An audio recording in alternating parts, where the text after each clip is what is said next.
I think we'll get going here.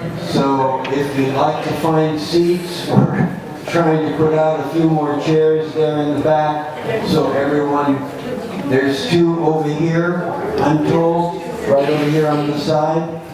Good seating, good spot. I see. So just a few Jeff. little things here. Yeah, you got two spots right over here, we're told. Very good. And yeah, I think our last program I was blabbing about springtime. Don't want you to miss any of this, Jeff. Beautiful it was outside. Thank you. And then of course today we've got a little touch of winter now, and I guess that's really what this time of year in Chico often dishes out. Good to see you. So again, at least we got in here before any real rain started. I want to call your attention just briefly to our next program, which will be on April 13th, right here, Saturday. And that will be a program by Anna Kawaka. I'm not sure I'm saying that name right, but no, that anyway, it's a unusual name, and so I'll just use that as a write-off. But again, she is the archivist and records analyst over at the Butte County Hall of Records in Oroville. And this is a new facility. The Hall of Records, some of you may be aware that for decades, Butte County's records from the past had no real proper storage and protection and preservation, really. And they were damaged, they were discarded. CHICO'S State finally tried to pick up those records and store them, and even one of the large warehouses over here ended up leaking and more damage to the records there until Candace Grubbs, the Butte County assessor, I believe, finally in 2016 succeeded in seeing a new Hall of Records built and open for Butte County. I went over once here. It's been years before the virus really, but only once to take a look there. Someone had invited me to go over, and oh my goodness, what a spot. What a beautiful building architecturally, but inside, to see the storage of records was really astounding and quite impressive. So again, Anna's going to be in to give us a program on that whole facility. She tells me that it's, I'm not sure it's illegal, but really the moving of records from there to come over here and hold them up, probably not going to happen. It's too hard on fragile documents, but she'll be showing pictures and telling us about that operation. So I think that'll be a good program. Again, I just encourage you to take a look at our new CHICO'S State exhibit that we have in place here. I think it's pretty well finished now, and we hope to have a little opening event here in the next month or so as we just give the general public, any of us, a chance to come in, have a few little nibbles, and see our new exhibit on CHICO'S State. We're going to try to get the president of CHICO'S State, Mr. Perez, I forgot his first name. Steve Perez, maybe to come over, and so we'll see if we can work that out. I'm really excited about moving to this program that we have today. I think this is going to be really a program that will be a fascination for many of us, including me, as here is a spot and several very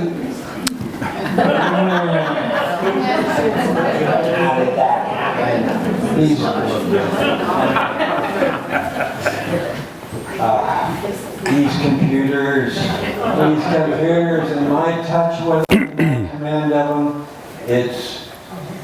you would be quite amused to see my struggle with the electronic world. But anyway, hopefully we can get that right back up in a minute. Hopefully. Yeah, hopefully. That's it. And the thing is struggling here. Come on, baby. Did your cord come on? I think it happened when you moved the cord. Yeah. Oh, I You know, see. this cord right There you go.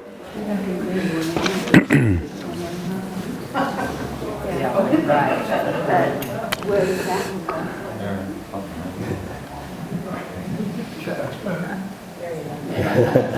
I'd be happy to have you. See, now we need to go backwards. Yeah, okay, so let's see. Yes, there is. There we go. There we are. We saw it. Yeah, now, wait a minute. Don't want to miss a bit here. There we go. Go. Yeah. Don't breathe on it. Really, you would truly be amused to watch me as I try to get through this electronic present that we are all being swept through.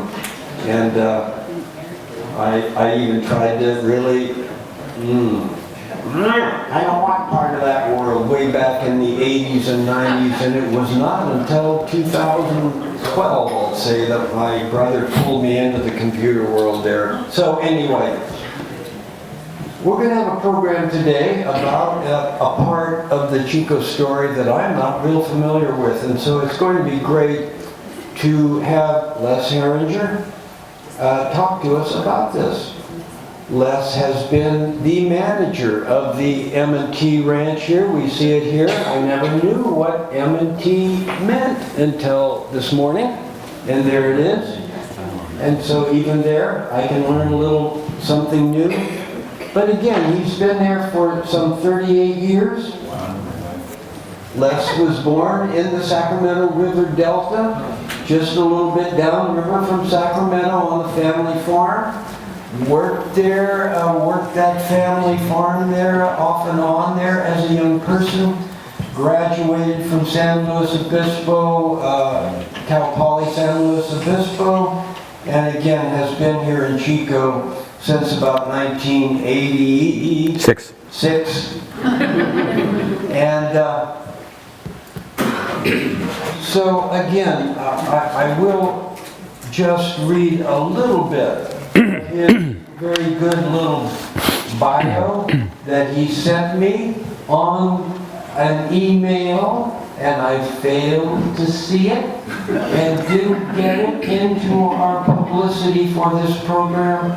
So again, and that's not, yeah, that is it. So I'd like to just read just a part of this because it's an exemplary little bio. Again, managed the M&T southwest of Chico for 38 years since 1986. Member of the Chico New Rotary Club for 20 years. Past president of the Butte County Farm Bureau. Received a restoration award in 1993 from the Chico Heritage Association for restoring the 1860s 100-foot water tower built out on the M&T. We'll see some pictures of that today. Chairman of CHICO'S Farm City Celebration for 2 years in the 1990s. Past director of the Silver Dollar Fair and the Chico East Side Little League. So a great life here spent by Les right here in this area and elsewhere. I myself am just going to spend a few minutes trying to introduce the time when Edward Farwell was given this Mexican land grant, because I think going back to the 1840s, to a time when Mexico still claimed dominion here over California, is a stretch back in time that many of us don't have much of a touch with, including myself. John Bidwell arrived in California in 1841 as just a 22-year-old young man. They had made a very difficult overland journey from the Missouri River to California at a time when there was absolutely no trail or road system to follow from today's Idaho into California. Very difficult. Brought the party to the point of starvation and desperate survival. Bidwell immediately finds employment with John Sutter at Sutter's New Helvetia there, today Sacramento, Sutter's Fort. Bidwell was an honest and educated young man who could read and write and work figures, and so he quickly was recognized by John Sutter as a talented, important young person, and Bidwell would become Sutter's business manager and would manage the fort there when Sutter was away. 1843, Bidwell, in trying to find some horses that had disappeared and he was responsible for them, he first came up the valley from Sacramento and saw this spot right here. And he would, at that time, note the beauty of the Sacramento Valley, the upper valley there in the springtime, the beauty of the mountains ringing the valley with their snow-capped peaks, and the vegetation here that was belly high to his horse, and the grizzly bears and the elk and the deer and the wildlife that he saw everywhere. And Bidwell would think in 1843, wow, I like this spot. This is where I would like to become a farmer. But Bidwell would quickly return to Sutter's Fort and find out that two other Americans had seen this very spot right here, and they were now going to apply for Mexican-era land grants. Both these Americans had come by sea to California to see if they could receive these large land grants that the Mexican government was giving now to Americans. And so that really would set the stage, and Bidwell would, of course, had influence with Sutter. Hey, I want that spot. Don't let them. Bidwell stepped back and really drew the mappage and helped these two other Americans receive these Mexican land grants in 1844. Bidwell would then he would be here in California in 1848 when gold is discovered. Bidwell goes through Sacramento just days after James Marshall and Sutter look at these gold nuggets that Marshall has found in the American River. Bidwell's there just a few days afterward. Sutter sends Bidwell to San Francisco. Go down there, John, and see if that's really gold. Bidwell does that. Yes, it's gold. Bidwell had suspected that California streams might have gold. He says to himself, well, if there's gold in the American River, maybe there's gold in the Feather River. And so quickly, Bidwell would organize a group of Americans here in the Upper Valley. They'd go to the Feather River. They'd move upstream above today's Oroville, and in July of 1848, they would find gold. Lots of it.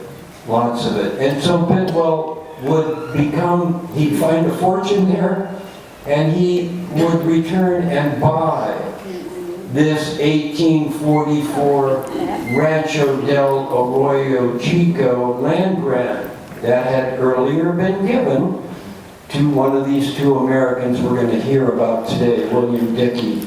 And that's how he really acquired his Rancho Chico that he would go on to develop over the next 50 years of life there. So really, again, one more little item that I like.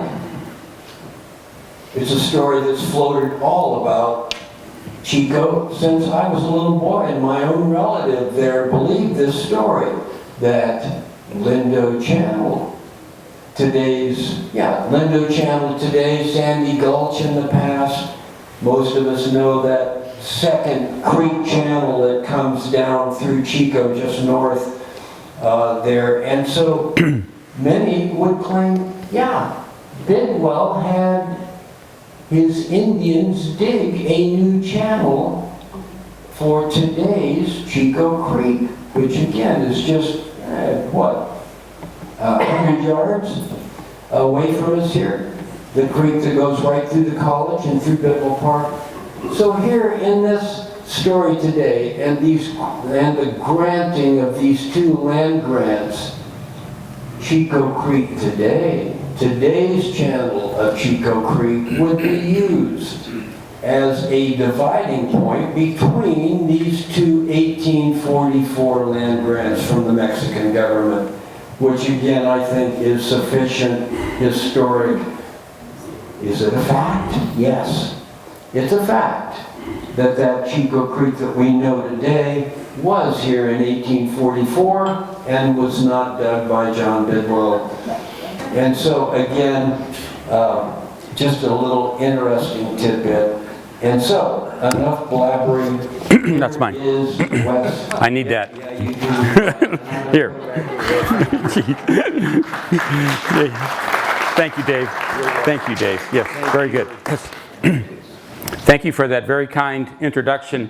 If those of you in the back cannot hear me, please let me know. I don't want you to miss any of this. It's going to be good. Okay? Yeah. And I also want to thank the Chico History Museum for allowing me to make a presentation here today on the what was the Rancho Farwell, a 22,000-acre land grant, which, as Dave said, happened in 1844. And I also wanted to introduce my wife, Janet. She's here today. Thank you, Janet, for coming. And my son, Lee Heringer, who's here today. Yeah. Lee also works on the M&T Ranch. And we were fortunate enough when we came here in 1986 to have a home on the ranch, raise our kids out there on the ranch, and they all raise their 4-H hogs and lambs and steers on the M&T Ranch. Kind of had a run of the ranch. The boys were always out on the river, so having fun. I knew they weren't in Chico getting in trouble. Kind of hard to get in trouble out on the Sacramento River. And then I also want to welcome, of course, Jeff Carter. He's here today. He was raised on the M&T Ranch as well. Jeff Carter, yes. Yeah. And Del Travis, whose mother was a Moorhead. Yes. Thank you for being here today, Del. Yeah, nice to have you. The Moorhead Ranch was, when I came here, was right next, just east of the M&T Ranch and bordered Big Chico Creek. And then also a very good friend of mine is here today, Don Steinzik. Don, thank you for coming today. Yes, Don and I go way back. He was a Chico, or teacher at the Chico Unified School District for years. So my program today, I don't want to miss anything, so I've written a lot of information down here. And if you don't mind, I'm going to be reading quite a bit of it. I'm not as well versed as Dave Nopel is on the history and able to take it right off memory. I have to do a lot of reading here. And then I have a lot of nice slides to present today as well. At the time of Spanish, this is kind of the chain of command here on the M&T Ranch. You've seen it. It's been up here for a while about how it all happened, but I'm going to go into more detail here with my presentation as well as my PowerPoint slides. At the time of Spanish colonization, there we go. At the time of Spanish colonization in California, all land title was vested in the Spanish Empire by virtue of discovery. The Spanish government granted 30 ranchos between 1784 and 1821. Mexico achieved its independence from Spain in 1821 after a decade-long Mexican War of Independence. Let's see here. After achieving its independence, Mexico granted an additional 770 additional ranchos, 770 throughout California. Between the years 1833 and 1846, the Mexican government sought to pave the way for alluring settlers to California. The United States declared war against Mexico in 1846, and the same year, U.S. forces took possession of Monterey, the Mexican capital of California, Monterey, California now. And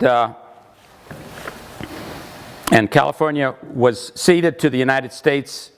The Mexican-American War of 1846 to 1848 marked the first U.S. armed conflict fought on foreign soil.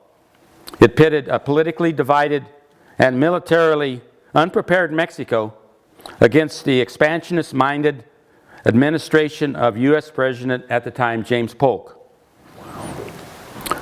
who believed it was the destiny of the United States to spread across the continent all the way to the Pacific Ocean. That's what it looked like at one time. Wow. Yeah. Back before the United States took control of all, the southwestern part of the United States. A border skirmish along the Rio Grande that started the fighting was followed by a series of decisive U.S. victories. After Mexico surrendered in 1848, it had lost 1/3 of its territory, including California, Utah, Nevada, Arizona, and New Mexico. Edward Farwell became born in Maine in 1814. Farwell, a Boston printer, came to California in 1842 at the age of 28 and became a Mexican citizen in 1843. You had to become a Mexican citizen in order to be granted, a Mexican land grant.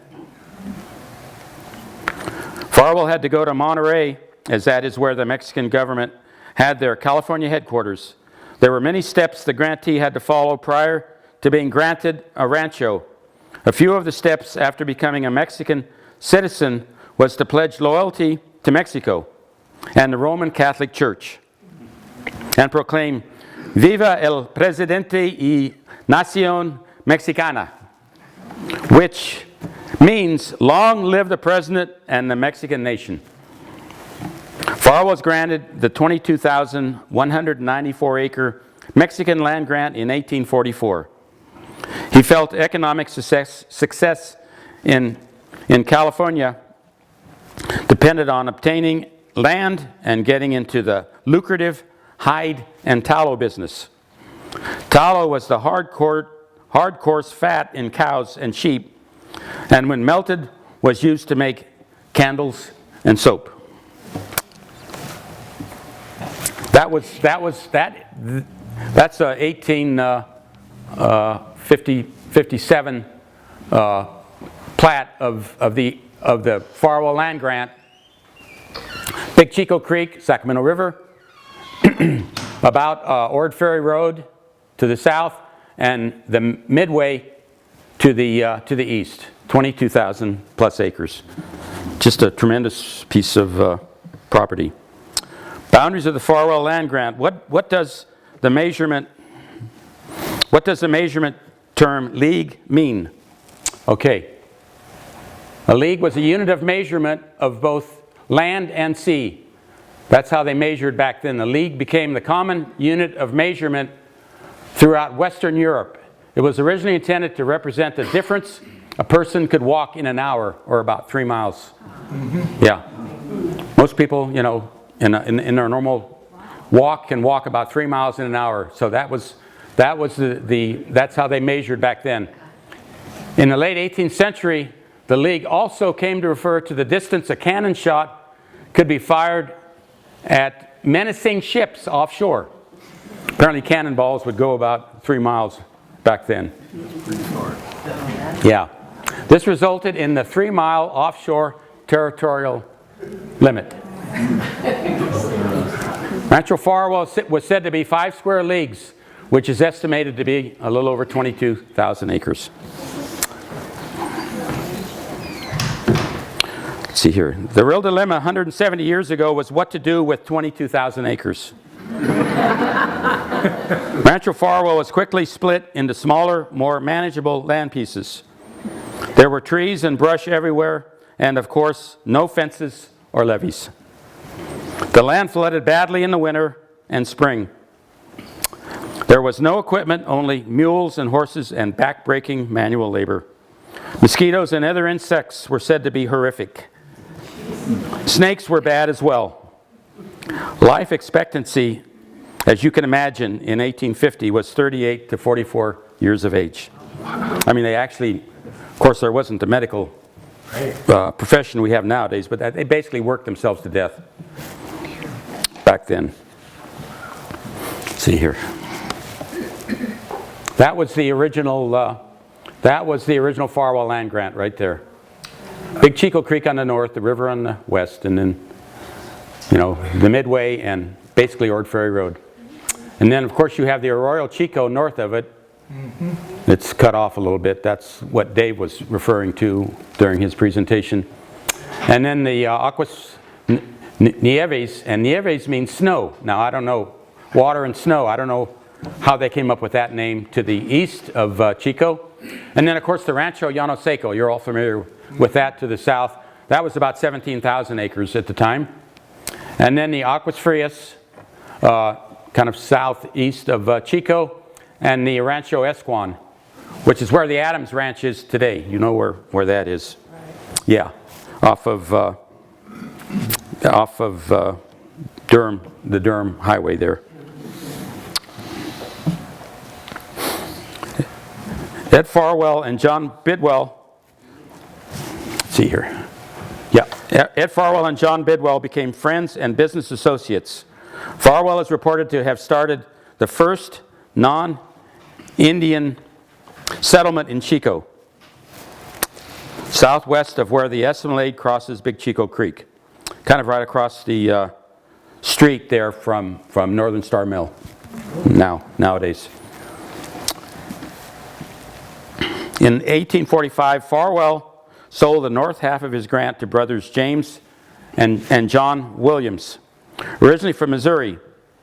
I mean, everybody back then was from somewhere else, okay? There was, nobody was really, had been raised in California. They all came from somewhere east of California, either across land or, you know, by ship around Africa or South America.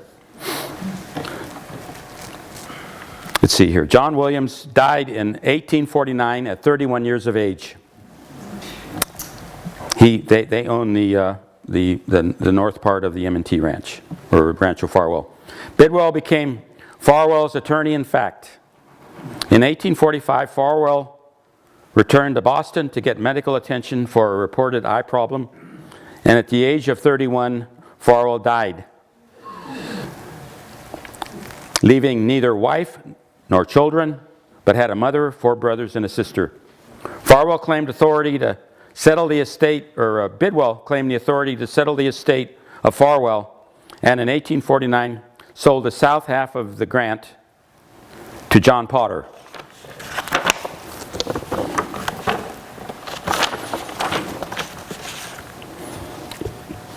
Let's see here. In 1860, Farwell's heirs from Maine litigated to recover the south one half from Potter. And 15 years later, in 1875, the 1849 Bidwell Potter deal for the south half was declared by the court to be null and void. It took them 15 years to do that. It's kind of amazing, really. You know, we think the wheels turn slowly nowadays. Yeah. The discovery of gold in Northern California in 1848 brought tens of thousands of miners to the North State. This led to a very prosperous era for the ranchos. Cattle were now needed for meat as well as hides and tallow. The miners had to be fed. This started the planting of wheat in the area. Wheat was referred to as California's white velvet and could be raised dry land without irrigation. Of course, they didn't have irrigation back then. So what they did, they planted wheat in the fall and harvested in the summer, just like we do nowadays. Although now we have irrigation, but hopefully if we're raising wheat here, we have enough winter rainfall to take care of the irrigation, which more often than not is what happens, especially a year like this. I've seen a lot of orchards come out recently in our area out southwest of Chico, and a lot of the farmers out there planted wheat. So kind of a sign of the times here. See here. See here. Okay, it was without irrigation and was used locally to feed miners. Pretty stark, diet back then. Yeah. As well as shipped downriver in sacks to feed the growing population of Sacramento, Benicia, which at that time was California's capital, and San Francisco and beyond. See here. See here. Bear with me here.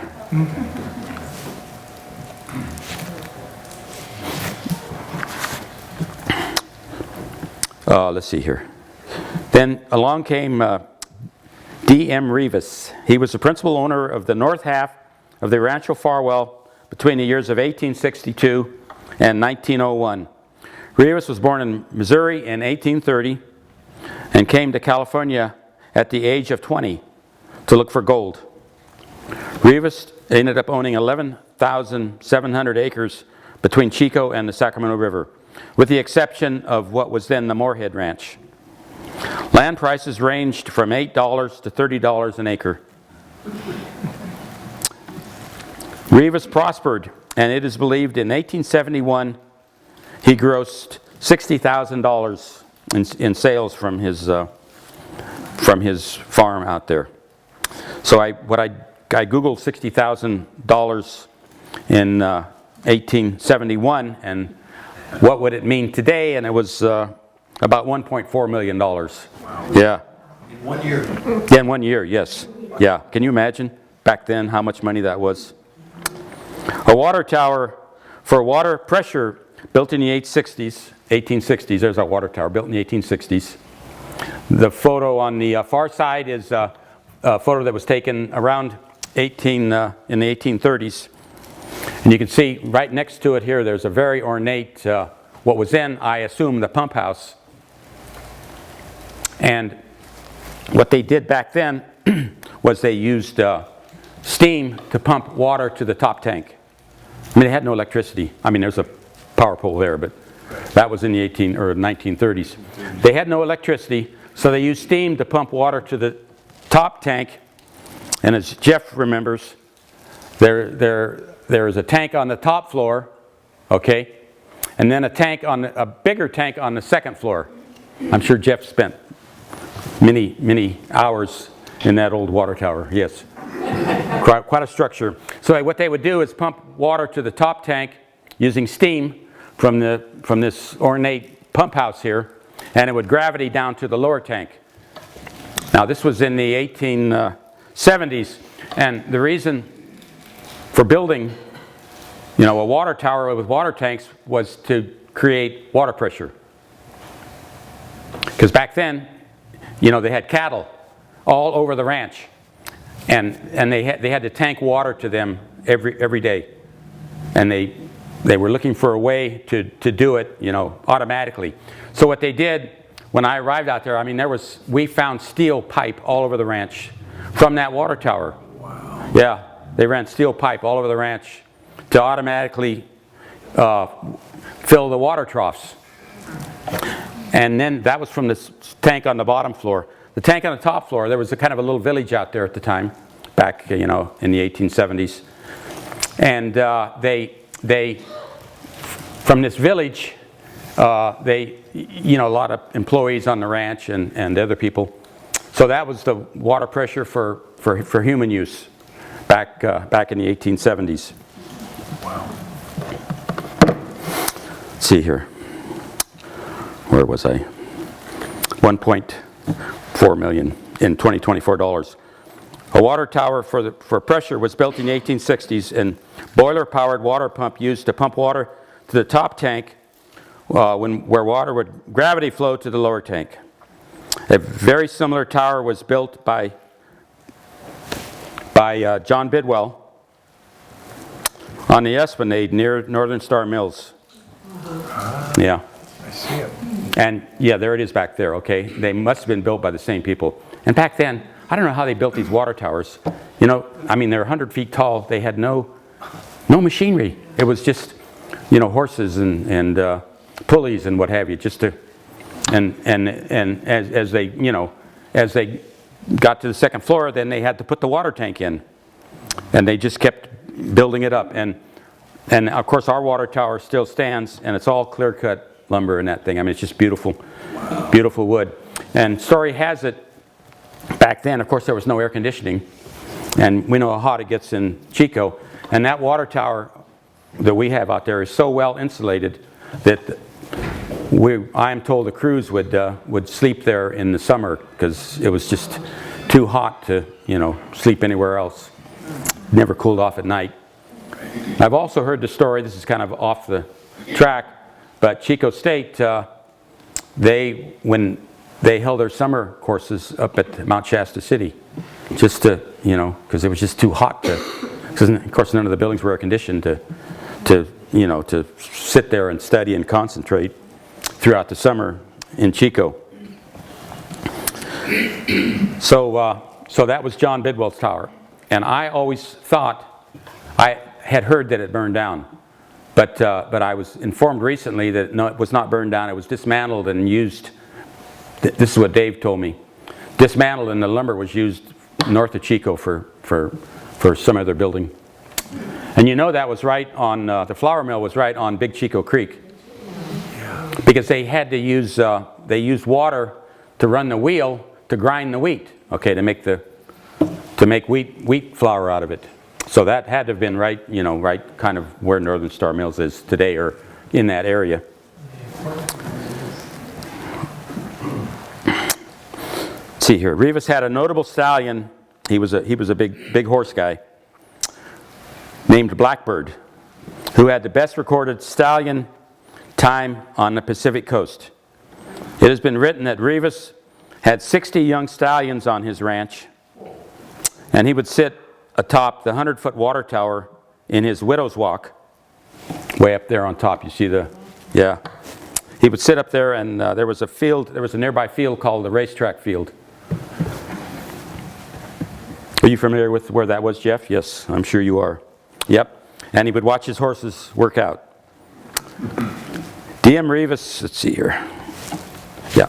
D.M. Rivas was involved in land clearing. When these ranchos happened, I mean, you've all been out the Sacramento River where the land has not been cleared, okay? And I mean, it's just dense trees, brush, blackberries, poison oak, you name it. It's you can't even hardly walk through it. So they got these ranchos, and I mean, what do you do with them, I guess you just start clearing small pieces at a time. D.M. Rivas was involved in land clearing, of course, growing wheat. Separating wheat from straw using horses, they would put wheat on the ground and just run horses around there to separate the wheat from the wheat straw. He had several hundred head of fine beef cattle and thousands of hogs, 200 work horses and mules for doing field work. They're plowing the ground there, preparing it for wheat planting. I mean, those guys back then worked really hard. Let's see here. I missed one here. Oh, okay. That's probably the first mechanical wheat harvester made. And look at how many guys there are there to operate it.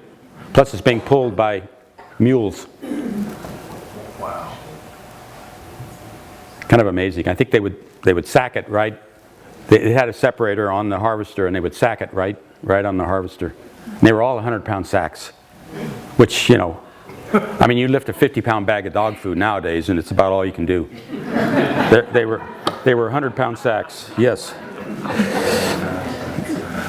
Let's see here. DM Rivas, Chico Landing warehouses. Those two warehouses were right out on the Sacramento River, just south of where River Road crosses the Big Chico Creek. One of them was there when I arrived here, and unfortunately somebody burned it down. Yeah, just crying shame, yeah. I mean, the floor, and it was all tongue and grooved wood. I mean, it was just an amazing structure. Some thoughtless individual burned the darn thing down. But anyway, those were, see, they would bring wheat or whatever that they were going to ship down river out here and store it here, you know, waiting for the riverboat to the paddle wheeler to arrive to load it up. Let's see here. Chico Landing warehouses. Let's see here. Rivas. I mean, this guy, he got with the program. He built, I think, most of these structures. Sheep barn, another sheep barn on the ranch. Yeah. Nope. Blacksmith shop at Rice Camp. Slaughterhouse. I mean, they had to take care of themselves back then. They just did everything for themselves. You just could not run into town, you know, to pick up groceries at the local grocery store. Carriage barn. Of course, they had to have a place to store the carriages. Bunkhouse. Sheep camp. Back then, you know, they raised a lot of sheep, and of course, yeah, bunkhouse for all the people that were involved in the sheep program.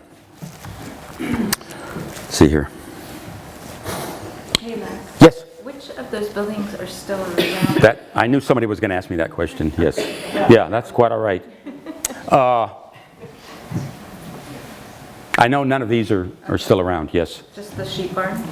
Just the sheep. Yes, the sheep barn is there. That's. Did I show a picture of that? Yeah. See here. Nope. Wrong way. Right there? Yeah, that barn is still there. Yes. Wow. Yeah. Yep. So roughly what year was that built? Well, it had to have been built in the late 1800s, I would think. I mean, I don't know for sure. It's still standing. Yeah. I mean, we've had to do a little bit of work to it to keep it standing, but it still stands, yes. I mean, unfortunately, it doesn't look like that anymore. Story has it, you know, when they raised sheep, they had to bring them all, when they were ready to lamb, they had to bring them all to this central sheep camp area. It's called sheep camp, where this sheep barn is. So they could lamb there, because, you know, they didn't want to leave them to lamb out on the ranch because of the coyotes and the other critters that, you know, would of course go after the baby lambs. So they brought them all in here at lambing time, and they would lamb right here near this sheep barn. Yep. Is that near Crouch? No, it's not near Crouch. No. It's actually near the Y of River Road and Chico River Road. Oh, yeah. Just north of there. You can actually see, well, there's an orchard there now, which kind of blocks the view. But if that orchard wasn't there, it's a young orchard, you just look north and due north, and you would see the top of this barn right up there at the Y, you know, where you go up either to Scotty's or head down towards Ort Ferry Road. Let's see here. Let's see here. Paddle wheelers came up river. Let's see. Paddle wheelers came up river. See, they're loading California's white velvet wheat onto the paddle wheeler. They came up river and they would disembark at. It was called Chico Landing Road back then. It was not Chico River Road, I'm told. They would disembark at Chico landing, and then people would take a carriage ride to the Rivas Ranch headquarters, spend a night there, and make the final leg of the trip the next day into Chico. In time, there was a train, and I'll get to that in a few minutes. There was a train that ran nearby between Chico and the river out there, and they could also catch the train, you know, for transportation. This D.M. Rivas, I think he was around from the mid 1860s to 1900. He got a lot done. He reclaimed hundreds of acres along the Sacramento River to grow root crops like potatoes and sugar beets. See, back then they had no irrigation. That ground out along the Sacramento River is so productive. It's all, you know, what I used to refer to as Columbia loam. Yeah. Sand and loam. And it would, I mean, it grows anything. We have walnut trees out there now, and they're like 100 feet tall. It's just amazing, amazing ground. And they would plant root crops out there because it would support root crops, the fertile soil, and it would retain moisture to do so. Thousands of acres of dryland wheat were grown on the ranch. Wheat was known as white velvet and brought riches to the Sacramento Valley. It was transported to Sacramento, Benicia, which at one time, as I said, was the state capital, San Francisco, and in some years all the way to Europe. The Sacramento River was a natural highway for commerce because it was the only mode of moving goods and supplies. I mean, back then there were no bridges. They were just, you know, when you were here, you know, unless you wanted to walk out or swim across rivers. And I don't know what they did. I mean, that was pre-Shasta. So there were probably certain years they couldn't even use the river because the flows were so low. You know, we're used to Sacramento River with normal flows year-round. Back then it didn't happen, you know. And in wintertime? Yeah, well, in wintertime, of course. It flood everything. It would flood everything. Yes, there were no levees. Exactly. It would flood, probably western Butte County. Yeah. Both Big Chico Creek and the Sacramento River. And even Little Chico Creek. I mean, we have levees on Little Chico Creek now. Just to try to contain the floodwaters. And they do work. Levees work. You just have to manage and maintain them. You cannot build a levee as they did back then and think it's going to be all well and good. We've done a lot of work out there on our levees. See here. The river brought life and prosperity to the Sacramento Valley. Riverboat traffic moving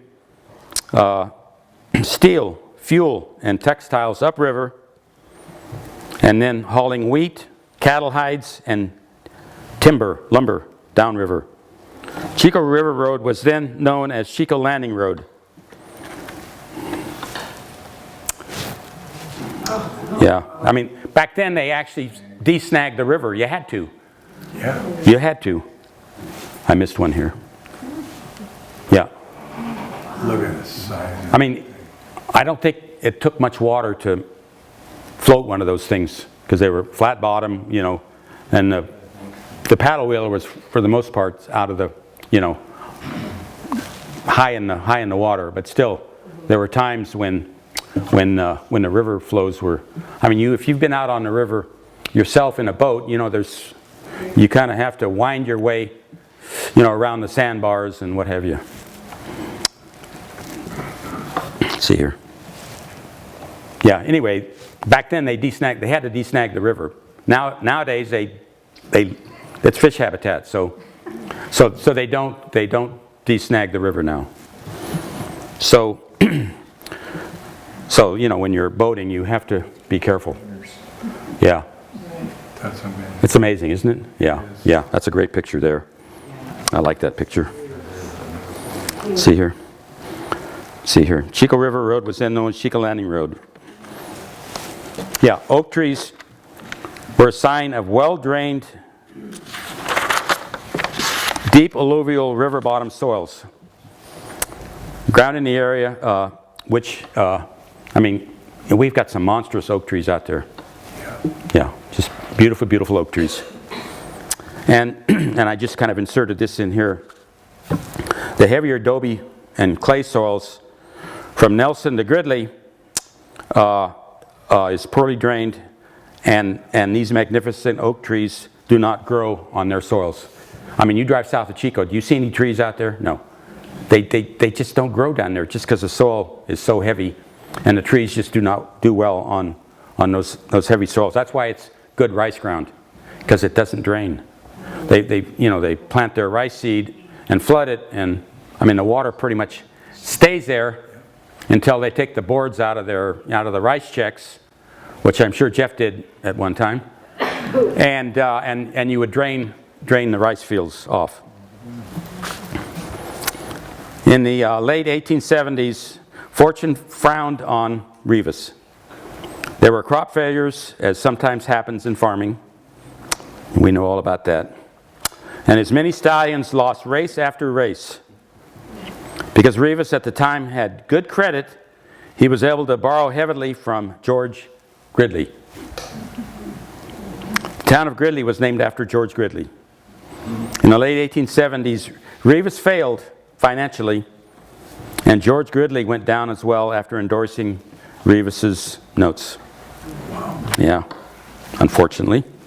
It's kind of the way it is in this world. Let's see here. Chico Landing train. In 1870, the California legislature approved construction of a train from Chico going out West 5th Street, across the Rivas Ranch to Chico Landing. You know, when I first arrived here, we did quite a bit of land preparation, and I would find big ballast rock, okay, that had been used to support the railroad tracks as they, ran across the ranch out there to the Sacramento River. Big ballast rock. You put these big rocks down, and you're supposed to support the tracks. That's the kind of rock I found out there. Big ballast rock. Yeah, it was really interesting. Let's see here.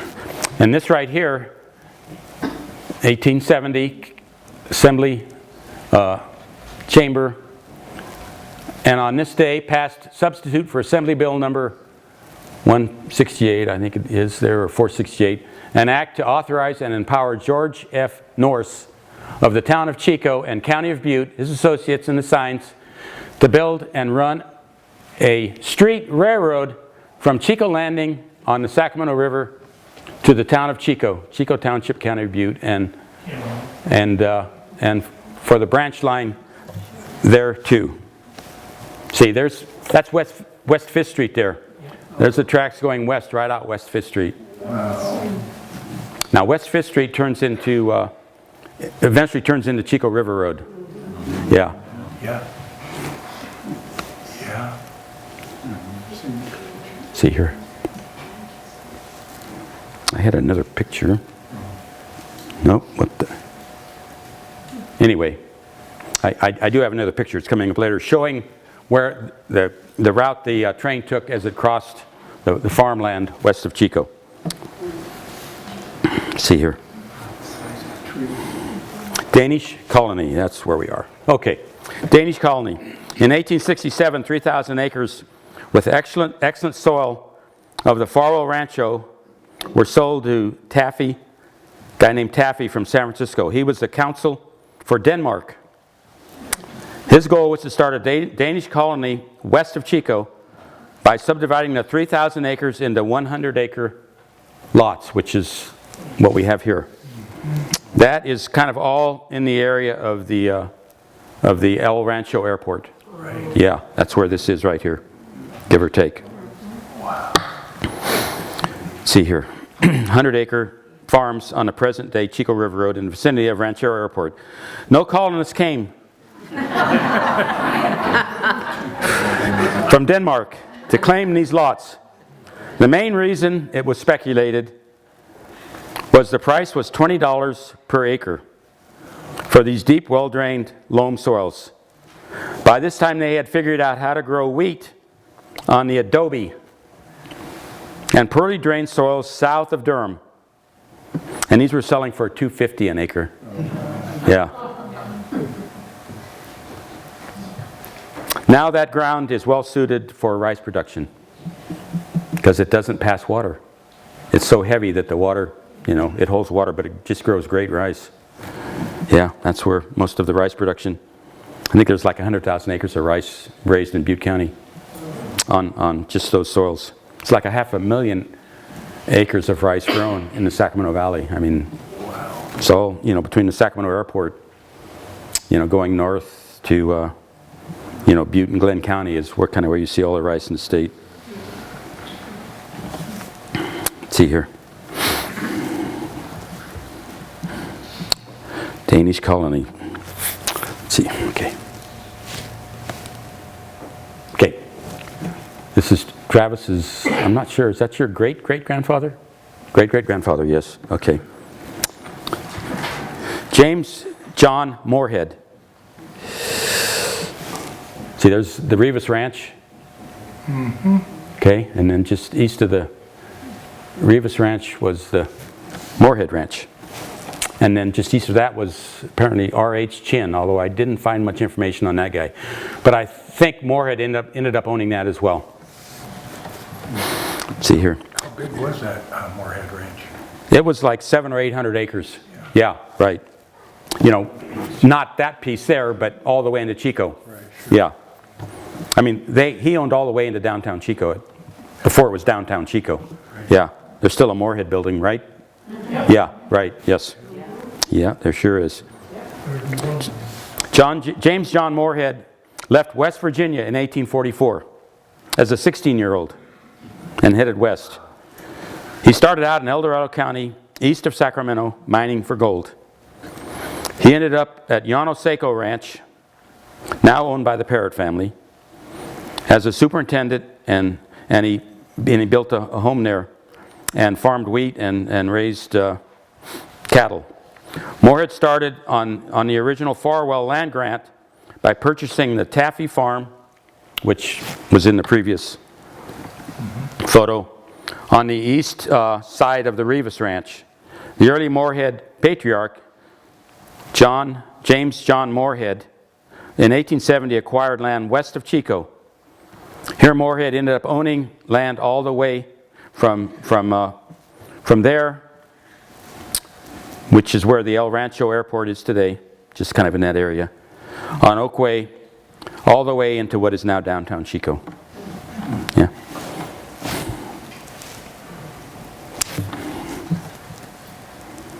Let's see here. James D. Phelan. This guy got it done here. Yeah. Yeah. He was the mayor of San Francisco. And he became a U.S. Senator. And part of the Rancho Farwell owner from 1901 to the 1930s. So he was educated at UC Berkeley and University of San Francisco. Let's see here. Phelan built 8 miles of levees. He's the one who built all the levees out on an M&T ranch on the Sacramento River and Big Chico Creek. And he did this to prevent disastrous flooding, winter and spring flooding time. Because, I mean, you plant all these crops and then they go underwater during a real wet winter, and, it kind of wipe your year out. Let's see here. He also developed irrigation systems and the Sacramento River water plant, along with the Parrott family. The Parrott family, which back then owned the Rancho Llano Seco, they got together with this James Phelan and built the irrigation plant in the early 1900s, 1918, I'm told, is when that plant, which was on Big Chico Creek, okay, and what it did, it was deep. It was about 3/4 of a mile upriver from the Sacramento River. The plant was. I've got a picture of it in here somewhere. Nope, that's another one there. We'll just skip that one for a minute. And then they built about a 7-mile long canal from that pumping plant on the way down to the Llano Seco Ranch. If you're on Ord Ferry Road and you're going west, about the time you turn on 7 Mile Lane, that's where the canal goes under Ord Ferry Road. And it's now supplying water to the state and federal wildlife refuge on Llano Seco Ranch, as well as Dick Terriot. He's the present owner of the Llano Seco Ranch, of part of it. The state and federal wildlife agencies own a big part of it. But he also has private wetlands down there that we help him flood up with Sacramento River water as well as Butte Creek water. I'll get into the Butte Creek system here shortly. Let's see here. The first rice planting and pasture irrigation and rice flood irrigation and land development from Phelan resulted from this effort.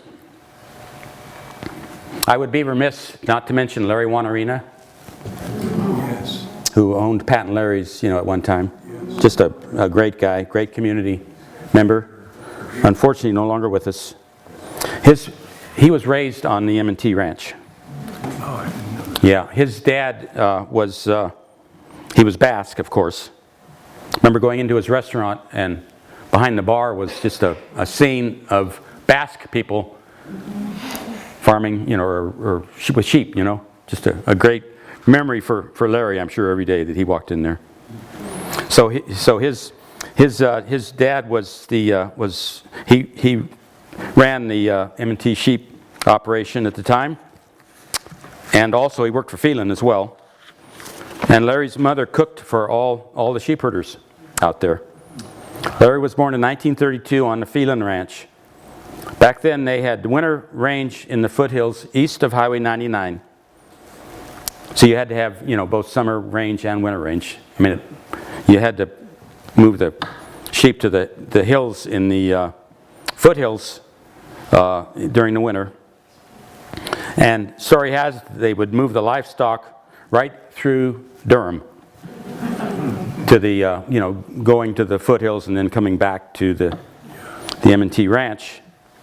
And back then they were just gravel roads. It was not, of course, paved at the time.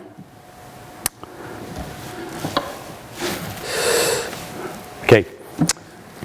And there was a river ferry to cross the Sacramento River at Chico Landing. It was built during this time.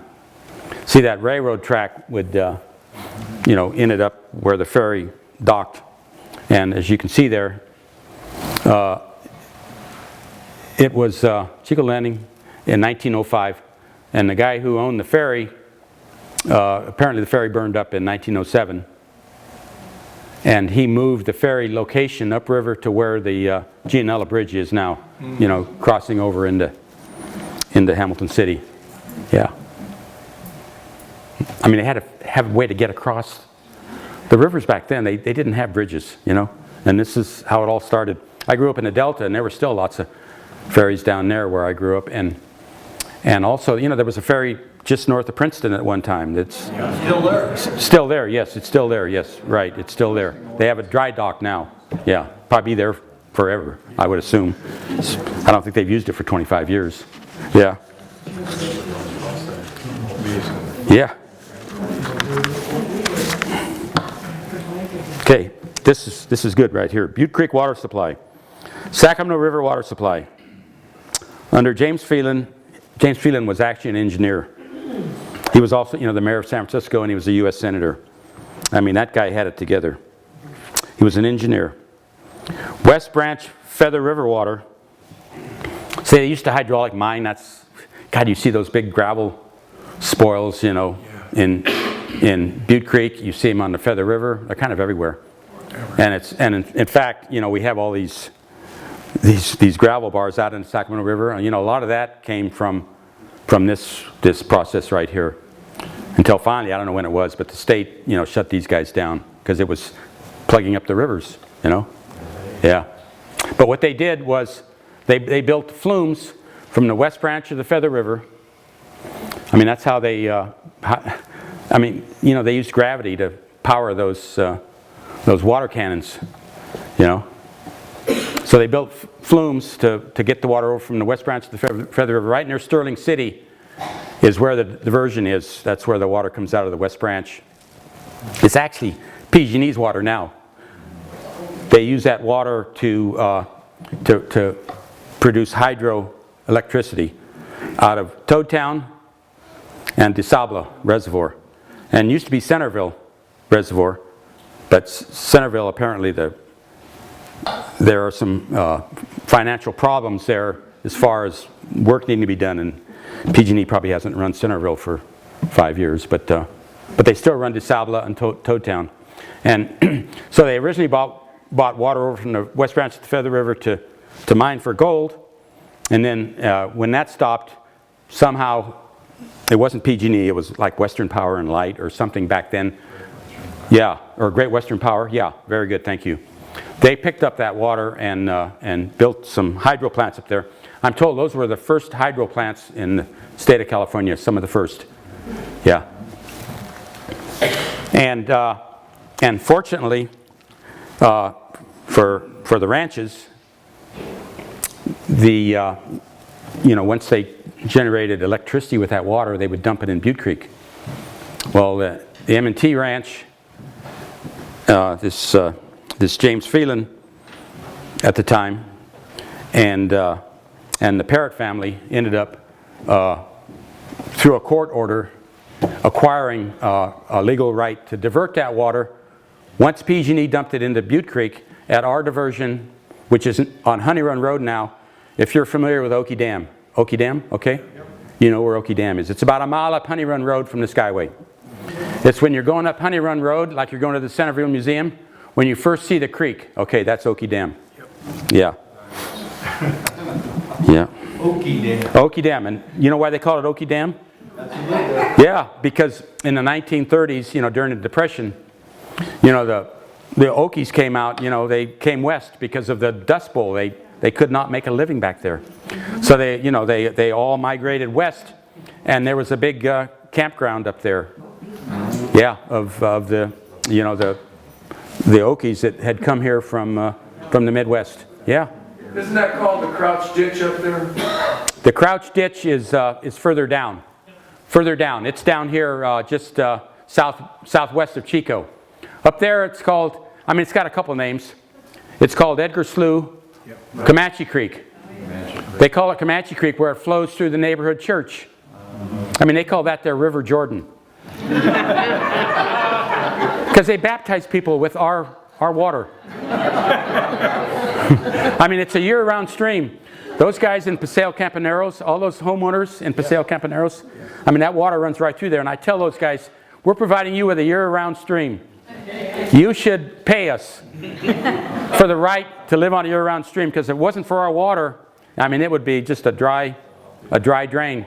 They're fortunate to get that. They are very fortunate to get that, yes. They're all good neighbors. I like to give them a bad time about that. But, so anyway, kind of getting off the track here. So, route of West Branch Feather River water to Butte Creek. Not a very good map, but Sterling City goes into the Hendricks Canal, and it's like 25 miles, I'm told. Yeah, and it goes around mountains. I've actually flown in a helicopter, and I've had PG&E employees that work the hydro system show me around up there. And it goes through tunnels. There's flumes that are screwed into the side of mountains there that water follows. And there's also canals. It's a big maintenance problem for PG&E. Because, when we have a wet winter, there's stuff that happens up there that they have to go in, and they fly backhoes in with helicopters and everything just to keep the system intact. And I tell people, without that PG&E water, there wouldn't be any salmon in Butte Creek. Because it comes out of Philbrook. There's Philbrook way up there, okay? Yeah. And then there's another lake called Round Valley. I don't see it on there. It might be further on up. And that provides cold water to Butte Creek in the summer, when Butte Creek heats up. Because really, Butte Creek is natural flow except for PG&E water. And those salmon come up, they're coming up right now. They start coming up in March, April, May, the adults. The spring run adults come up starting right now in the springtime, and they make it to the pools up above the covered bridge area. They oversummer there, and then they spawn in the fall. And without that cool water that PG&E provides for those salmon, they would perish. And that's a fact. I mean, people beat up on PG&E all the time, but without PG&E, there would not be a salmon run in Butte Creek. Yeah. And I feel sorry for them. I mean, last summer they had apparently a slip of one of their canals, and it really clouded up Butte Creek. Kind of made a mess of it, really. And everybody was after PG&E, and I'm going, hey, stuff happens, you know? I mean, they do a great job maintaining that system as it is. I know and I give an example. In 1996, we had like a 100-year flood event in Butte Creek and the Feather River.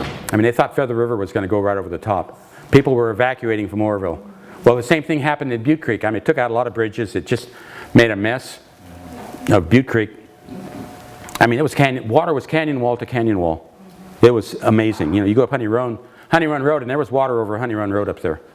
All the way to the south side of the canyon there, you know where Spanish Gardens is. I mean, it was just one big river at the time. And the river and the creek cut a new channel around our diversion, which I'll show you in a minute. And because it cut a new channel around our diversion, we had no water at our diversion. This was in 1996. I mean, I went up there like New Year's Day. It happened between December 20th and New Year's Day. What happened was we had a big snowfall before Christmas, and then at Pineapple Express, they call it a river now, atmospheric river now, they call it, but it was a Pineapple Express back then, and it dumped just buckets of water, you know, on that watershed, and Butte Creek, you know, because of the snow melt and that big storm, just really sent a lot of water down our way. So it cut a new channel around our diversion, and I went up there New Year's Day. I mean, there was no water at our diversion. It was just dry. And it was all on the south side of the canyon. They went over to the Spanish Garden side. The creek went over, cut a new channel. It took us about a year to put everything back in place. Fortunately, a few years prior to that, we had put in a new fish screen and new fish ladders. So we were fish friendly. So, I mean, we had opponents. I mean, you always have opponents if you're in Chico, okay. I mean, there are people that are opposed to just about everything that goes on. Isn't that right, Don? So fortunately, it took us about a year to put it back together. We had to clear out the old channel so we could get water back to our diversion on Honey Run Road. And we had to build up a kind of an overflow channel where the new channel was cut. So during normal flows, all the water comes our way. During high flows, it goes both ways. So it all worked out good. I don't know if you remember, there was a picture on the front page of the Enterprise Record at the time. There was a guy that had built a home, John McCamus. He had built a home right in the floodway. Or not in the floodway, in the channel, you know, and I mean, that creek, they said if it would have flowed heavy for another hour or two, I mean, his fantastic home would have been, you know, down the river. They said the creek was trying to get into an old channel that it had used, you know, back, you know, in the 1800s. They would have taken it right through the middle of that Skyway golf course. Yeah, I mean, it would have been a mess. So that's kind of a long story there, but I thought you would enjoy it. Let's see here. Okay, a side note about James Phelan, mayor of San Francisco, 1897 to 1902. In 1901, this James Phelan, which is about the same time he acquired, you know, what is now the M&T Ranch, he laid claim to the upper Tuolumne River by posting a water rights notice on a tree. That's what you had to do to obtain a water right back then. Just go post a notice on a tree. Oh gosh. In the upper Tuolumne watershed. He did so in his name, with no mention of the city of San Francisco being behind it. He did this because the town of Modesto and Turlock were very suspicious about San Francisco developing water supplies in the watershed directly above them. In 1903, Phelan transferred his water right to the Tuolumne River, which later became Hetch Hetchy. Yeah, amazing story. I mean, that's San Francisco's water supply. The guy that owned the M&T Ranch is the one that, you know, was behind all that. Yeah. Let's see here. Following the 1906 San Francisco earthquake and fire, San Francisco moved quickly to obtain approval to dam the Hetch Hetchy Valley. And the Department of the Interior, with the Department of the Interior's blessing, as the inability of San Francisco's Spring Valley Water Company, which, you know, they just got water locally then, dependent upon wells and creeks in the San Francisco Bay Area, was blamed for the destruction and the massive San Francisco fire.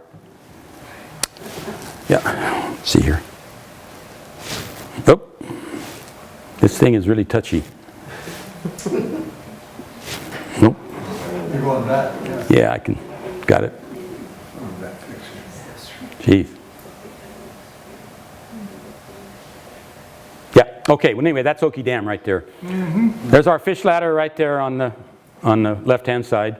And of course the dam is there. It's a cement structure that goes across the creek.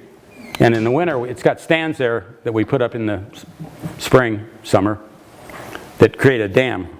And then we always take it down in the fall because, I mean, you don't want to leave anything up in the winter in Butte Creek because it would disappear. Yeah. And at the time that they started diverting water here, I mean, the mouth of Comanche Creek is right there. Okay, let's see here. Oh, anyway, I have a picture here somewhere of our fish screens as well. We'll get to that. At the time they put this in place, I was told that you know, there was no dam there. They cut down big trees, and they just made a dam across the waterway with trees, because you have to elevate the water slightly to get it into Edgar Slough or Comanche Creek. Right. Gotcha. Yeah. Let's see here. Let's see here.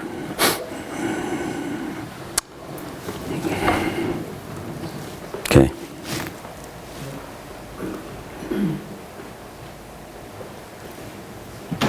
That was our pumping plant.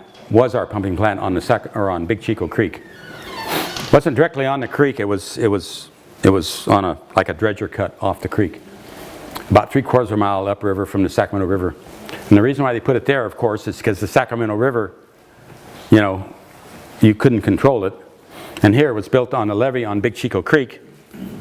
And that creek from there to the river is fairly deep, so they would pull water backwards from the Sacramento River to, you know, supply M&T and, of course, what is now the Llano Ranch. Yeah. So when I came here in '86, that's what we had. It was all electric. Yeah. Quite a structure. Started in 1918. So it was operational until the mid-90s. And then we built another pumping plant out on the Sacramento River. And this thing is, you know, has not been used. I don't think it could ever be used again. Yeah, I mean, we wouldn't want to use it again. Yeah, so we're on the Sacramento River now, directly on the river, which has its own problems. Let's see here. Okay, Milton in town. Ownership from 1935 to 1985. San Francisco families that purchased the Phelan Ranch with on-site assistance of George Rusty Carter, Jeff's grandfather, father to George C. Carter, and of course Jeff's father. They purchased it from Mary Phelan, who was a widow of James Phelan. They purchased it from her estate for $161,000. Yeah, 8,000 acres for $161,000. to reportedly cover estate taxes. She had to sell a ranch to pay off his estate taxes. George Rusty Carter from Woodland at that time, he was from Woodland at that time, became manager of the now M&T Ranch and held his position until his retirement in the mid-1950s. When his son, George C. Carter, took over the management of the ranch, a position he held until his retirement in 1986. They cleared much of the land, built a rice dryer, grain storage, almond huller, and planted the first almond trees on the ranch. So, Jeff, you were raised out there? Yes. Yes, I was. Yeah. So you were born when? 1951. 1951. Yeah. Okay. So it was just about the time your grandfather and your father changed hands there, Yeah. running the ranch. Yes. Yeah. I've heard some stories, Jeff. So we won't go into those. Okay. Let's see here. So let's see here. I have the. I mean, that was the first. They call that an iron horse. Okay. That was the predecessor to the big tractors you see nowadays. They're pulling of course that's a wheat harvester there. They're pulling. Yeah. Okay. There's the Phelan estate. I just put it in here. M&T, the Phelan, anyway, I guess it's the, when they took control of the M&T ranch in M&T. Milton and Town, San Francisco families, yeah. 1935, $161,666, yeah. Anyway.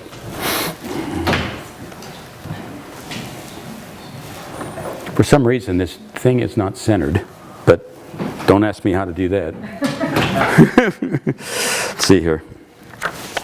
We can read it, okay? Yeah, okay, great. Let's see here. Okay, 1986, or 1985 actually, M&T sold all their assets to Colbert, Kravis, and Roberts, and which included a lot of things other than the ranch. They at that time owned Baldwin Construction, which is now Knife River. Yeah.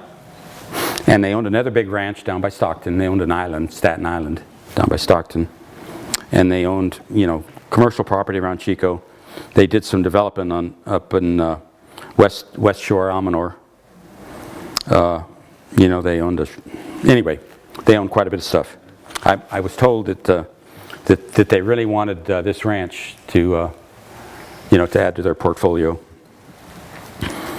In the mid-1980s, the Town family sold their holdings, including this ranch, to KKR. Shortly thereafter, I arrived, and Pacific Realty and Washington Public Employees Retirement System became owners. So the ranch is actually owned now by Pacific Realty Associates, which is a management group up in Portland. I work directly for them. Just a great group of guys. I've worked for the same guys for almost 40 years now, and they're headquartered in Portland. And the ranch, they own half the ranch. The other half is owned by Washington Public Employees Retirement System. Yeah, yeah. They see these retirement systems have all this money that they have to invest to support, the state employees' retirement portfolio when they retire. And so Pacific Realty Associates invests money for Washington PERS. And so one of their investments is the ranch. Yeah. I mean, I never see those guys. The only guys I see are the ones that work for Pacific Realty Associates. A real good group of guys. I mean, they are really community oriented. They want to do the right thing. They really take good care of their employees. We have a great retirement plan. Okay.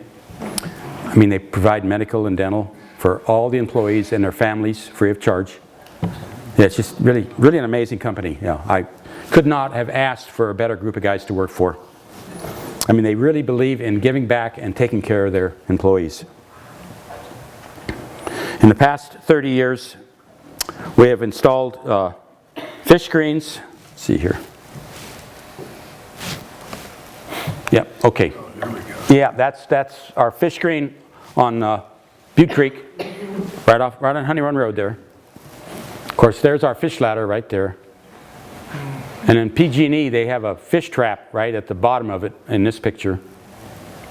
And what it does, it catches the little out migrants, which start coming out typically in say October, and they'll finish coming out.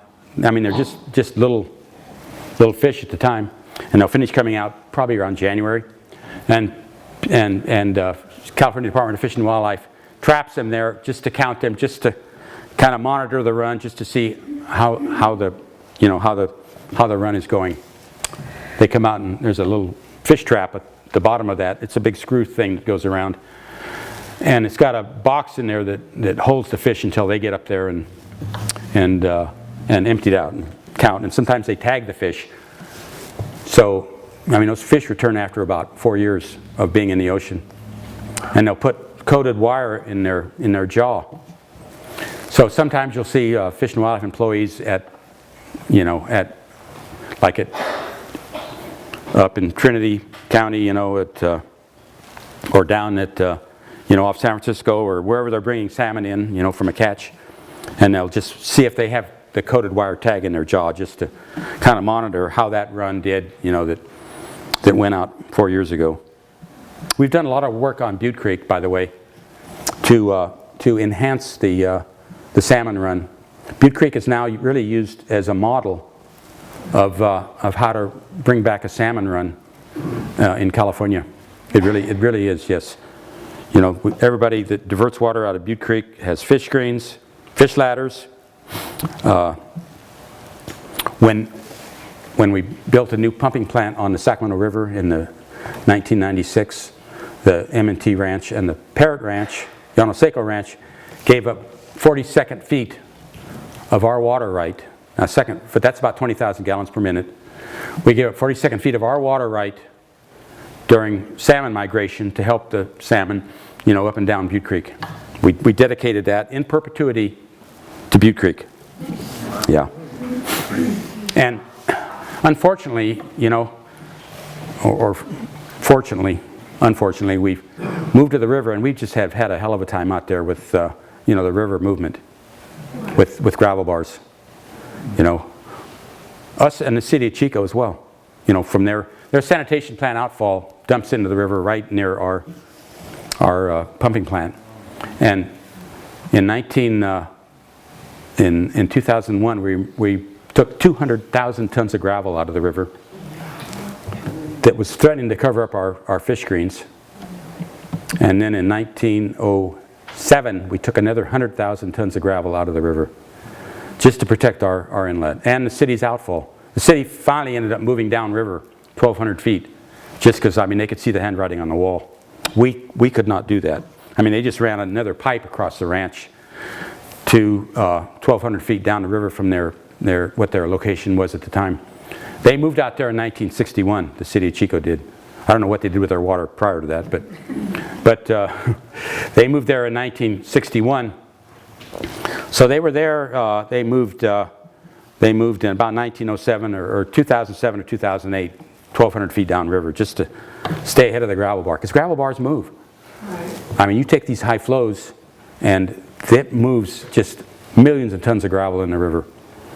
And unfortunately, we have been the recipient for a lot of that gravel. But hey, we're still pumping out there, and we just have to control it and monitor it. And I tell people, fortunately, we're providing water to a state and federal wildlife refuge, because it's kind of greased the skids, for some of the things we've had to do in the river just to keep our diversion operational. Because that's duck water, okay? That's refuge water. That's wetlands water also. Sure, it supplies our farm, but I tell people 80% of that water goes down to the Llano Seco Refuge.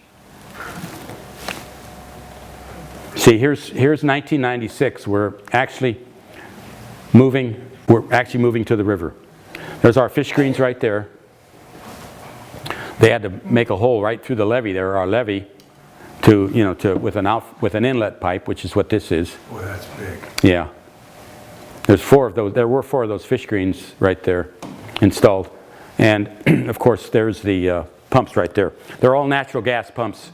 We use natural gas to pump water, which is clean, and it's relatively inexpensive compared to PG&E, electric power.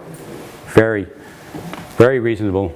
I mean, it does spike once in a while, but we've survived. In the past 30 years, we have installed fish screens and fish ladders on Butte Creek, moved our Sacramento River diversion from Big Chico Creek to the Sacramento River with state-of-the-art fish screens. Let's go here.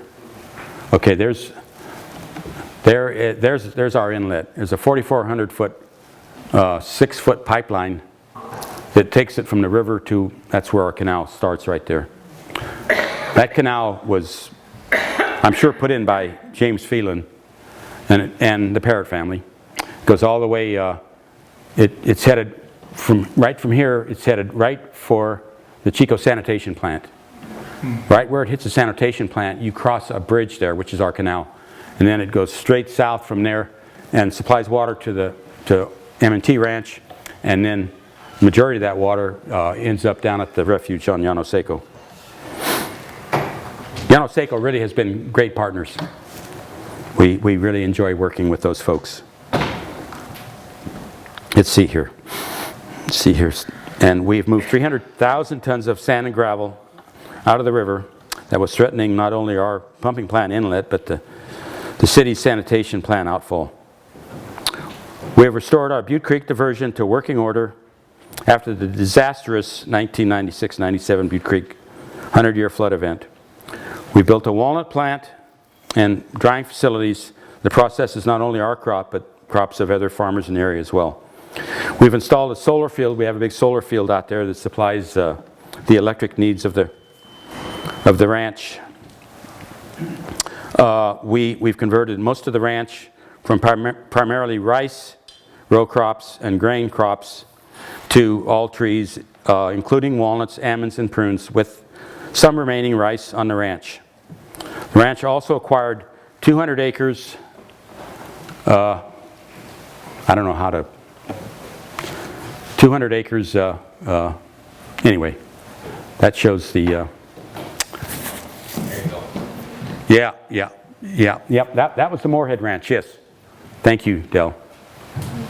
200 acres of the Moorhead Ranch, near where it goes right up to the Ranchero Airport on Oak Park Avenue, and a farm north of Big Chico Creek, and another farm south of Taffy Avenue. We've reconditioned our levees on the Sacramento River, Big Chico Creek, and Little Chico Creek to minimize the possibility of levee breakage during winter flood events. You have to maintain your levees because they just don't maintain themselves. Yeah. I mean, when that Sacramento River is high, when it's flooding, I mean, that water's within 2 feet of the top of our levee on the Sacramento River. And there's no levees, fortunately, on the opposite side of the river. And that water is about 2 miles wide. I mean, it's just a big flood channel. James Phelan built all those levees. Okay, there's a good picture there. Yes, okay. Okay, there is the current boundaries of the M&T Ranch. Okay? Oh, the red. The red, I'm sorry, yes. That's the current boundaries of the M&T Ranch. With the exception, there's the Moorhead Ranch up there, yeah. So I mean, see, we almost go into Chico. Up there along Big Chico Creek, Big Chico Creek Estates is right across the creek from M&T Ranch. And here's the airport right here. That little El Rancho Airport right there. Okay. Yeah, right. Here's Chico River Road here. Okay. Chico River Road. Here's River Road here going up to Scotty's. It's about 8,600 acres is what it is. Yeah. Sewage plant? Yeah. There's a sewage plant right here. Yes. No. Yep. right there. We surround the sewage plant on 3 sides. Yeah. Yeah. Great piece of property. I mean, really there are not many pieces of property like that in the valley that are contiguous and have great water and have great soil, okay? Most local farmers that, you know, are you know, the size of us have to farm like in 3 different counties.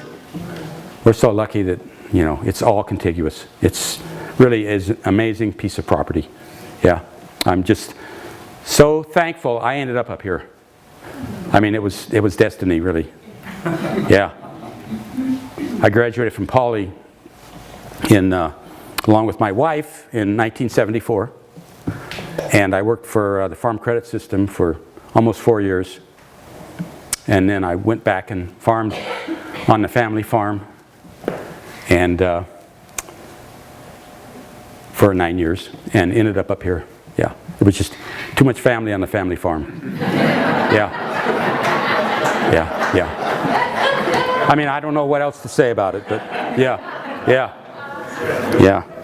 But I mean, it was, for me, I think it was meant to be for me to be here and for my family to be here in Chico.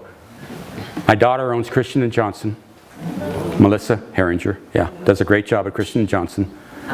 And of course my son Lee works on the M&T Ranch as well. And then I have another son, we have another son, who's an engineer and does restoration work for Ducks Unlimited. Has a great job, yeah, does a great job. Ducks Unlimited does a lot of restoration work, a lot of canal work, a lot of water work, a lot of, you know, property restoration just to enhance habitat for waterfowl. Let's see here. Ah, what the hell? Let's see here. Well, I had a couple great slides. I don't know what's going on here, but anyway, I guess we've, yeah. Oh well, anyway, yeah. Yeah, I don't know if I've taken my hour up. You have. Yeah, I guess I have, yeah. Hey. Thank you.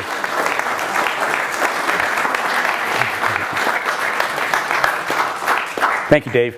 Thank you. Thank you for putting up with me. I'm on extra time now, so yeah. Yeah, very good. Yeah. Any questions? Yes. I just want to make a statement. I heard that you know, Scotty's is in the process of trying to be sold. Yeah. Yeah. I was told that if this doesn't go through, that this county is going to take that lease away. Yeah. And not have any access to the river. Yeah. For, in the future to be able to sit on a deck and have a beer and a hamburger. So yeah. I just thought I'd bring that up in case we could just let this out of the bag in case it happens. Yeah. Maybe we could have an effect on that. Yeah. You know. There is also a boat launch there. Well, I don't know. That's part of Johnny owns that part of it. Okay. Yeah. So that's stable, huh? Till whatever happens to Johnny, who knows on that point, you know. Yeah. We all love Johnny, but that's kind of what the... Yeah, right. Well, you know, that guy, I mean, he used to, when the kids were, you know, back 20 or 30 years ago, you know, when they were all rafting, he would go out and save lives. Oh, yeah. Yeah, I mean, I just hate to see this happening to him. So, because, yes, ma'am. The Sacramento River reminds me a lot of the Nile, Yeah. in the way it floods. Yeah. And crops are Yes, planted right. after it goes back. They call it the Nile of the West is what they call it, actually. Yeah.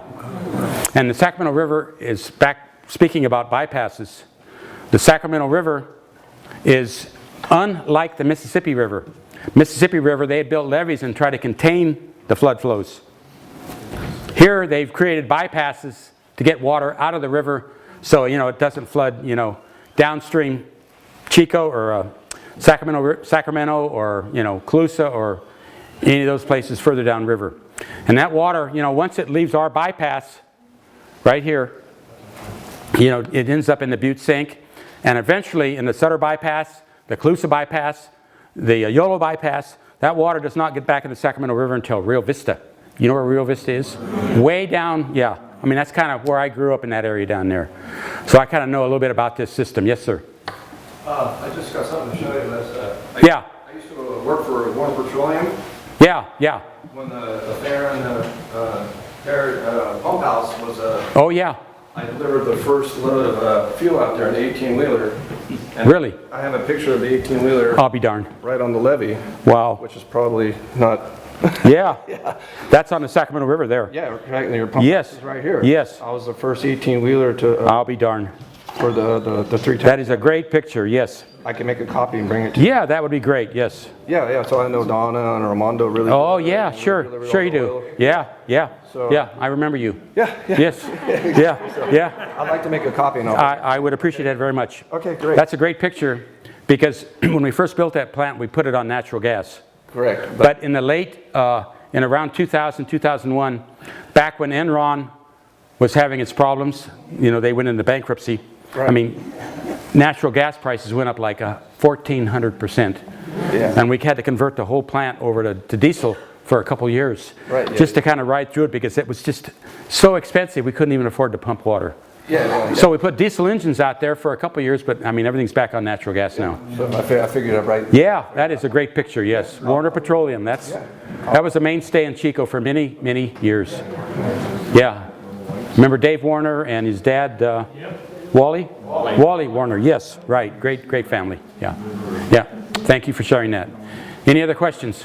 Yeah, hey, Jeff. I just want to say my granddad Rusty, my dad George are proudly smiling down Good. from heaven Good. today. You and he are Yeah, doing the job that they would be mightily proud of. thank you, Jeff. I'm a little disappointed myself. My only claim to fame on the M&T Ranch was during the filming of the Friendly Persuasion movie Yeah, with Gary Cooper Yeah. back in the mid-1950s. yeah, My mom took me down to watch the filming of the charge scene across the river, yeah. and Gary Cooper stole my 6-shooter. I always went everywhere with the toy set. And of course, the ER reporter got me as I had the Yeah. dumb look of Gary Cooper holding my 6-shooter. No kidding. That's doing a tremendous job. Thank you. Great story, Jeff. Thank you very much. Yes. Yeah. Yeah. So story has it, Milton Town asked Rusty Carter to find them a ranch. He was farming in the Woodland area. And he actually found, you know, what was then the Phelan Ranch for Milton and Town. That's the story that I've been told, yes. Yeah, back in the mid-1930s. Great story. And then, of course, he came up and ran the ranch for 20 years. And then, of course, Jeff's father ran it for the next 30 years. So, and Jeff was raised out there. Yes. Jeff and your brother George. Yes. George the third. Yeah, right. Yeah. Yes, ma'am. Did the employees live right on the ranch? You know, like Jeff's family? That's a good question. We have 11 houses on the ranch. So yes, we do have a lot of employees living on the ranch. And those employees live there rent-free. Oh. I mean, the company doesn't charge anybody, you know, anything to live on the ranch. Yeah, I mean, it is a super benefit for our employees. And of course, we put our key people in those houses. That's what we do. And they love it. Any openings? We always have openings. Yeah. We can talk. Okay? Yes, Jeff. On that point, the main house was, as you can imagine, quite a structure before it was replaced. And there was a huge kitchen with a cafeteria. And there was a bell on the porch, on the back porch. Mm-hmm. And so the workers would be able to stop on their way to work and get breakfast and get coffee in the ranch house there. And then at lunchtime, those who were going out onto the far reaches of the ranch would have box lunches given to them by the chef. And they would take the box lunches with them. Those who were working within the headquarters area, there was a bell, this bell, and the chef would go out and ring the bell, and they would come in at lunchtime and eat in the bunkhouse. Yeah. So it was pretty much like, I guess, a modern, older version of Yellowstone now. Yeah, right. Yeah, that's what it would be. And there was a 2-acre horse pasture right next, and Jeff's father, George, kept a couple horses there. Yes, they were there when and apparently he was like in the first calf in the... First calf? Yes. And was still the cavalry. Yes, right, and he rode horses, yeah, right, for his military service. So he kept his 2 horses right next to the farmhouse there. Oh, yeah. Yeah. So the palm tree drive, okay? You know, when I went to work there, we had both palm trees and walnut trees, black walnut trees, and the black walnut trees were kind of at the end of their life, like a lot of those walnut trees as you go down the Midway are. And so over time, we've taken all the walnut trees out and replanted palm trees. So now we have a solid palm tree driveway. And the palm trees we've planted, I mean, there's a huge difference now. Because the older palm trees, I have a 1935 aerial photograph of the ranch. And those palm trees were there then. So those palm trees are, you know, at least 100 years old, if not more. And the newer palm trees are probably 35 years old. And the newer palm trees are babies from the big palm trees, okay? Palm tree, you know, they do seed a lot, the mature palm trees. And so every spring, you know, we get a lot of little palm trees growing along our driveway from seed from the big palm trees. So we've taken those and transplanted them where we wanted them. So we just have a beautiful palm tree driveway now. And right at the end of that driveway is our water tower. Just a beautiful water tower. So, yeah. Where is it on that map? Oh, okay, this is the headquarters is right here. Yeah, right back there, yeah. Yeah, that's the headquarters. That's where, you know, our shop is, and of course the water tower and 3 or 4 residences and yeah. Is the main house still there? I'm sorry? Is the main house still there? No, it is not. No. Yeah. I really do appreciate you. I know yeah.